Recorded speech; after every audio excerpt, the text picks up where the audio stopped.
And I wanted Batman's first expression to be a shocking expression of violence that you knew was coming from a personal place. This idea of vengeance.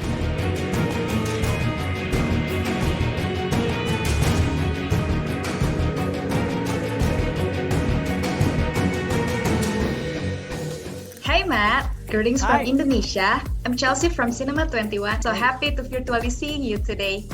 Nice to be seeing you virtually too. Okay, first of all, I'm gonna ask about Indonesia.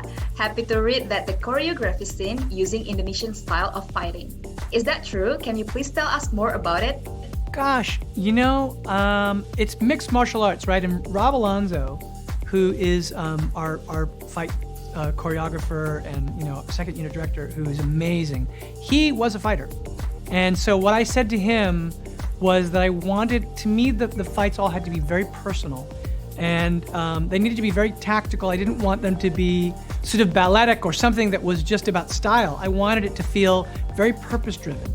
And so we talked about it from that point of view, and he talked to me about what it is to be a fighter, and I was like, okay, so I don't know that I could tell you the specific styles. I can tell you that it's a mixed sort of discipline of styles that all made sense based on whatever the character's doing. He said, I want, when Batman emerges from the shadow for the first time, the thug says to him, what are you supposed to be? Because it's Halloween night, and he thinks, is this another guy dressed in a Halloween costume?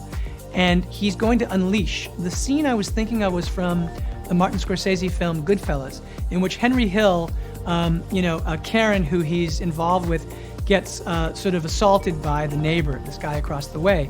And he walks across the room, and walks across the street, and the neighbor looks at him like, yeah, what do you want? And he takes out this gun, and he beats him mercilessly with the butt of this gun. And it's startling, it's horrific, and you realize how personal and shocking it is. And I wanted Batman's first expression to be a shocking expression of violence that you knew was coming from a personal place. This idea of vengeance was, and it's really about him being in his early days in this way. He's Batman, not just in an altruistic sense, like, let me save the city. He's doing it because it's the only way to make sense of what happened to him as a kid.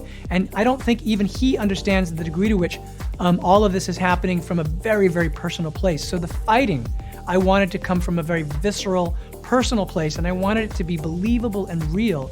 And so Rob used all different, and then Rob worked with Rob Pattinson to train him, to get him to react like a fighter. And so we wanted him to really feel like a true fighter, and that's how we did it. But I can't say if it's that particular discipline or not.